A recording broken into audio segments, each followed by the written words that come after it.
Step in my dojo, you Step in my dojo, you step in my Hey. Yo, what up? Hey. Hello. Welcome.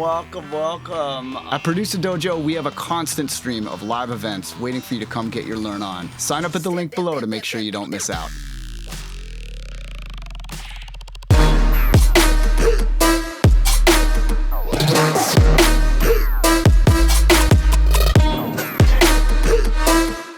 How's it going, everybody? This is Tesko here. I hope you're all enjoying the summit and learning a lot. I'm here today to talk to you about phrasing, and I want to use this opportunity to try out a bit of a different method and condense this information down to a nice PowerPoint. We're going to be approaching these concepts today in a more electronic dance music sort of context, but this is basically an extension of the call and response idea, and so you can use it in any style of music that you're trying to write.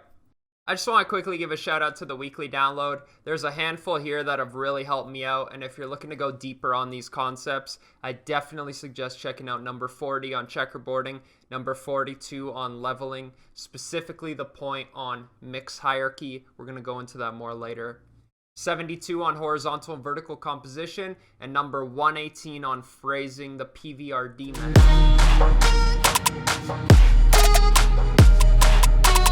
I want to talk about this idea of hierarchy.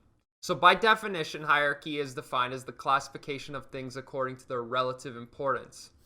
In our context, we can use a hierarchy of presence to make sure that the most important elements are understood clearly and any less important elements aren't crowding that space for the important elements to shine through. Most often people associate this with volume and the way they EQ their sounds, but this can really be applied to any characteristic or effect that you're adding to the sound. One thing I always encourage people to think about is the way our ear behaves in the real world to tell us where a sound is around us, right? Some factors that our ear picks up on are the amount of low and high end, the amount of reverb, the amount of dynamic range, and so on. And that gives us this 3D spatial image of where a sound is coming from. A good analogy to think of is like ASMR. When something's like right up close, you get the crispy highs, very little reverb. If somebody's, shouting from across a football field, very muffled lows and highs. It's more mids based, a lot more reverb, so on.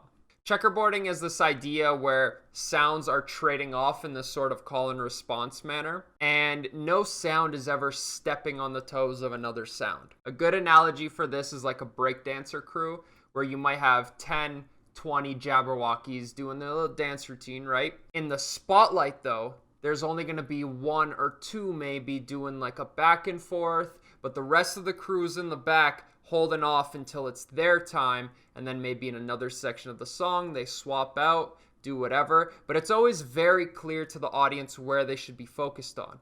The rest of the crew's not trying to steal the show, they're just setting the ambiance, setting the vibe for whatever's going on up front. So if we hop in the DAW here, it might look something like this, where you have sound A starts off the phrase, sound B, C alternate, and then the phrase ends with the sound D. And you can sort of see this checkerboard arrangement. If you think about seeing a band live, I think one of the most appealing things is being able to watch a group of people get together and feed off of each other's energy in a coordinated manner as they're playing this song. If you think of your elements in this sort of way, a coordinated mix and arrangement bring together all of these elements in a way where they're feeding off of each other, much like band members would be. And so I like to take this band analogy one step further and think about my elements in my song as if they were being played by like a traditional rock band, let's say. You'd have a drummer, a bassist, two guitar players, vocalist. In our context, though, our drummer is going to be our drum samples. Our bassist is going to be our sub. Our guitar players are going to be our synths, which I like to separate into chords, melodies. Chords, melodies is sort of like your rhythm lead guitar player. Vocals, this is sort of optional in dance music. And then we also have the additional instrument that's So when these all come together in a section of our drop, we can define our drop as being 2, 3, or 4 8-bar sections generally based on some sort of main motif. 8 bars is a really good pace for music to move along at. You can have this to 4 bars if you're working at 90 BPM instead of 180 or 75 instead of 150, but the idea is the same. And then if we coordinate all our sounds together in groups, say drum, sub, drop effects like I have in this example here, it becomes very easy to see in those little moments if the elements are coordinated with each other. So I'm going to take a section of our drop and break that down into 2 or more smaller moments, let's call them. Generally, there's a main moment which contains the main drop motif, and then there's smaller moments. There might be a turnaround at the end of the phrase to wrap it up before we loop back into it. There might be a downbeat to accentuate that first hit, so on. There might be pauses, right? A really common example is this 3 sound trade-off of downbeat, main sound, turnaround. And let's hop into an example.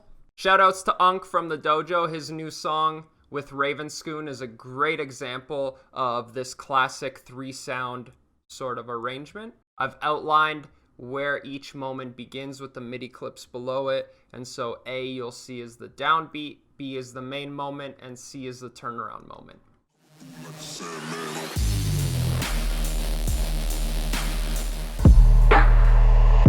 I feel so great. It's the best decision I made to really take my music skills to the next level. I just feel so much confidence now in the process and just kind of, writing without having inspiration. Like, when else in my life I thought that would be possible, and now I can sit down and have like 3-4 ideas, 4 drops, because I learned drops paid the bills. Yes. And I had like 4 awesome drops done in a day, and that's just mind blowing.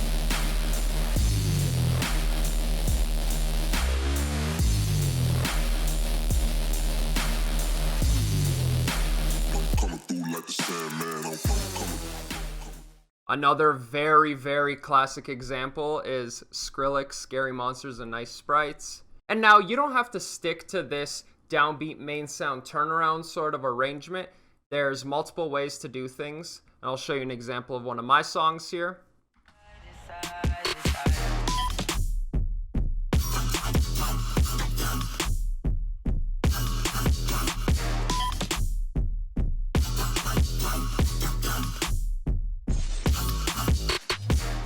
So the next thing I want to talk about here is the importance of creating an environment for your song to exist in. I feel like when you have unintentional absolute silence, it ends up cheapening the experience for the listener because it sounds very unnatural and one-dimensional. So mentally, I like to think of these effects as fulfilling 2 purposes.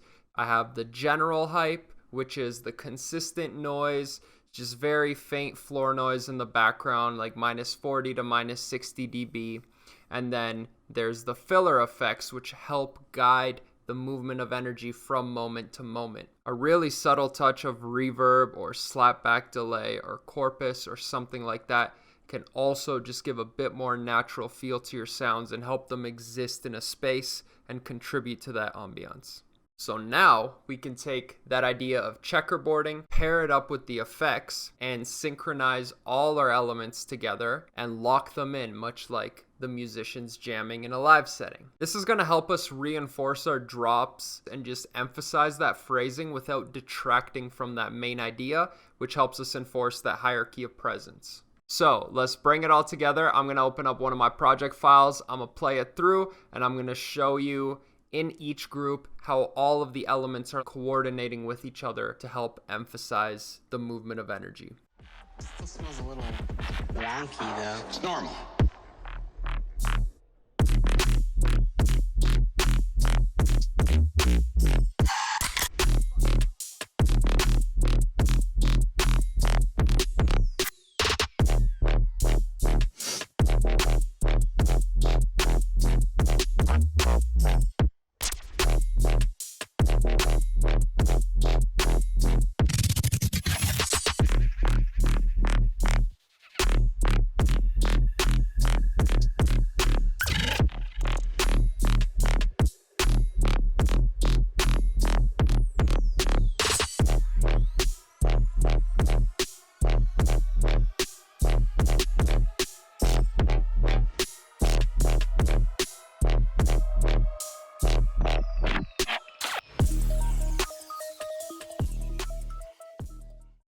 That just about wraps it up for me here today. I hope you found this presentation insightful. I hope this helps you out with your phrasing. Enjoy the rest of the summit. Happy music making.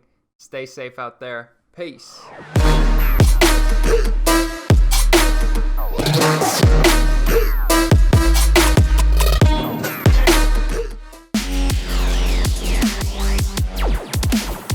It's like that.